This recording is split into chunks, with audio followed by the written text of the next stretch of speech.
My name is Tom Lobenthal, and we'll be working through this afternoon with a fine panel of speakers. So let me introduce our first speaker then for this group, and it will be Kelly Trautner, and she's with the American Federation of Teachers.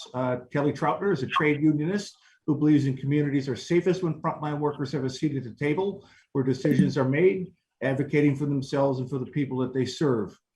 An essential precept of the director of the American Federation of Teachers Health Program. She's been honored for her contributions to the labor movement in her state and received the Ohio Nurses Association inaugural Solidarity Award, creating in her name. Kelly holds a Juris Doctor from Capital University Law School and is a licensed attorney. Kelly, join us and thank you so much. Thanks, Tom, and thanks to all of you who are tuning in today for this conference. As Tom mentioned, I've been a trade unionist for many, many years, and my current role, I'm the Senior Director for Health Issues with the American Federation of Teachers. And what that means is my program responsibilities include our occupational safety and health program. I also direct our healthcare division, which is comprised of about 200,000 healthcare workers who work in every setting where healthcare is delivered. But what I want to talk to you about today is very school focused. And we have done at the AFT a lot of work around asbestos advocacy throughout the years. We, of course, do a lot of legislative work with organizations like ADAO. We also are doing a lot of work right now around school infrastructure. We have a green school buildings initiative that we're launching. And before I go any further, I just want to reiterate and underscore the announcement that Rebecca made and really encourage all of you to take part in the AFL-CIO's action that was announced earlier. But I'm going to talk to you about some of the work that AFT has done in schools related to asbestos. I'm going to go through these slides pretty quickly because I want to share some examples of some of the work that we've done. So the US EPA estimates that there are asbestos-containing materials in most of the nation's primary, secondary, and charter schools. And that's because half of all the schools in the US were built between the years of 1950 and 1969, which was a time when asbestos was added to virtually every kind of building material to increase durability and fire resistance. And in this picture, you see the president of one of our affiliates, the Philadelphia Federation of Teachers, and I'll share a little bit of information shortly with respect to some of the work that we've done there. So to protect members from the hazards associated with asbestos exposure, some of the work that we've done through union perseverance and pressure, we have worked to pressure Congress, and that has panned out. And of course, certainly we're not the only organization, but we do believe that we've played a role in persuading Congress to expand AHERA in 1987. And also we've fought for really strict OSHA standards for any worker who is involved in asbestos removal in schools and other buildings or work. Any work activity that brings him or her into contact with asbestos. These regulations are especially important for our school maintenance and custodial workers. These workers can encounter these potentially asbestos-containing materials while performing even like the most routine tasks in their work, such as cleaning, wiring, and pipe and boiler repair. But the hazards of asbestos go beyond exposure for these workers to school staff and students who are just working and learning in these spaces. Asbestos is so dangerous and prevalent because it can lurk behind the walls, above the ceilings, and under the floors in older schools all across the country. And much of this material, we know, is now deteriorating and can be easily damaged during whether it's negligent maintenance work or improper abatement procedures, which can expose an entire school population to these hazards. And in this picture is our president, Randy Weingarten, and again, Jerry, our president from Philadelphia. So what has been AFT's response? Our health and safety team has conducted literally hundreds of trainings for our members across all our divisions in the union to educate them about the hazards associated with asbestos and how to protect themselves and the people that we serve from asbestos exposure. We've provided technical assistance and training for our K-12 leaders and members on how to read AHERA reports. We have participated in walkthroughs and inspections of schools and other buildings to help our leaders identify potential hazards associated with asbestos. We also have helped affiliates fight for proper implementation of AHERA and OSHA regulations.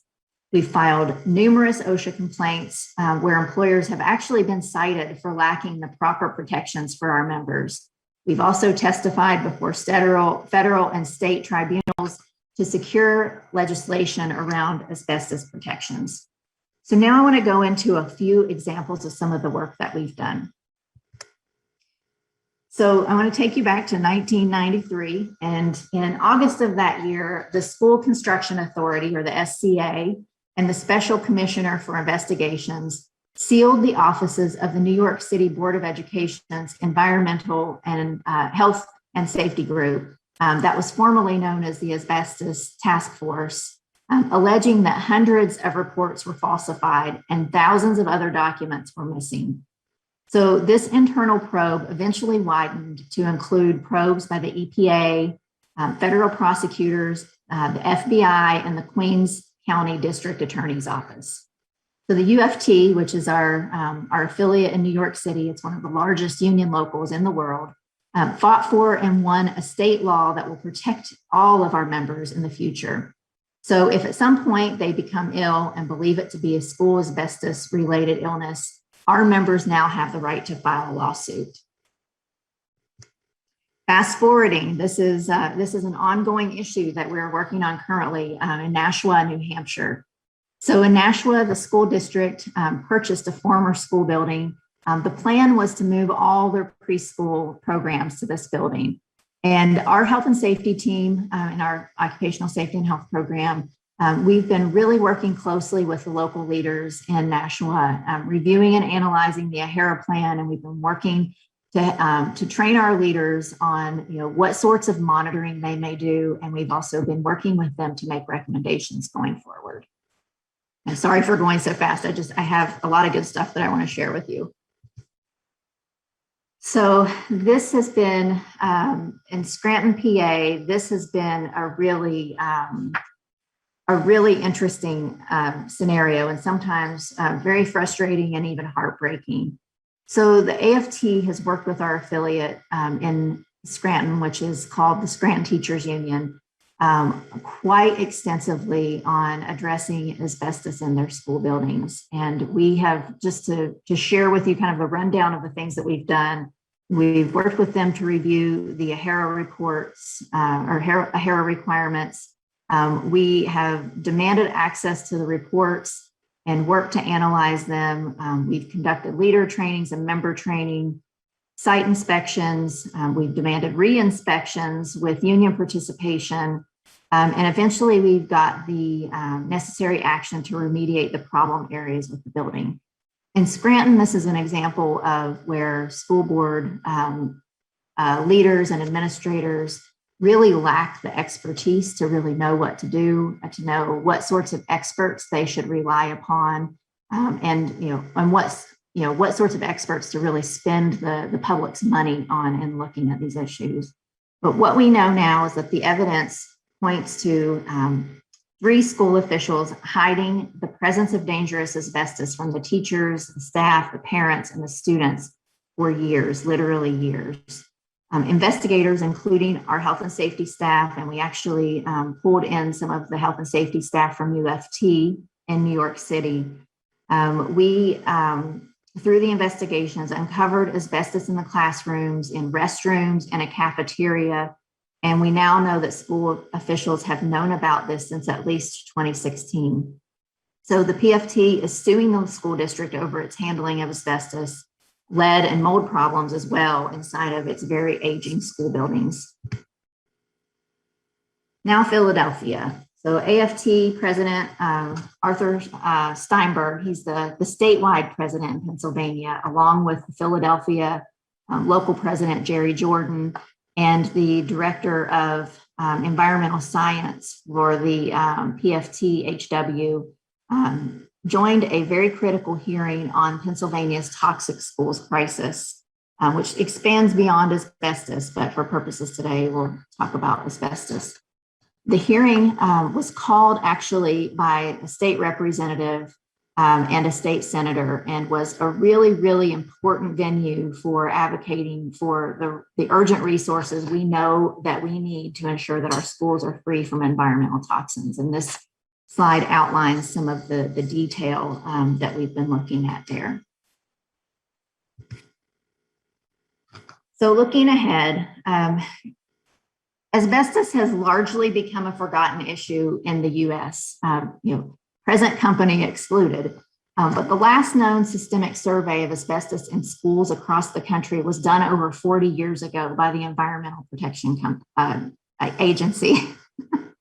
Asbestos remains an enduring threat to the well-being of countless people, and AFT remains committed to ensuring that asbestos mitigation and protections for the workers and the students remains at the top of our agenda, and it truly does.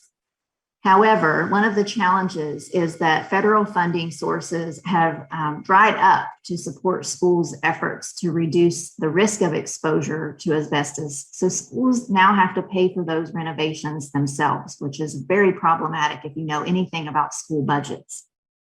And what this does is this takes valuable dollars away from education and even causes schools to close. So it's kind of a Hobson's choice for the people who live and learn and teach in those districts. But we know asbestos is still with us, and the AFT is certainly committed to ensuring that the protections that we have fought for are still in place. That's the content that I have to present to you today. Certainly, if you have further questions or you want additional information, or if you're a community, representing a community group and would like to partner with us, we'd love to hear from you. So please reach out at any point in time. And I want to say thank you to Linda for having us at this very important conference today. Thank you so much, Kelly. That was a wonderful presentation. We appreciate it very much.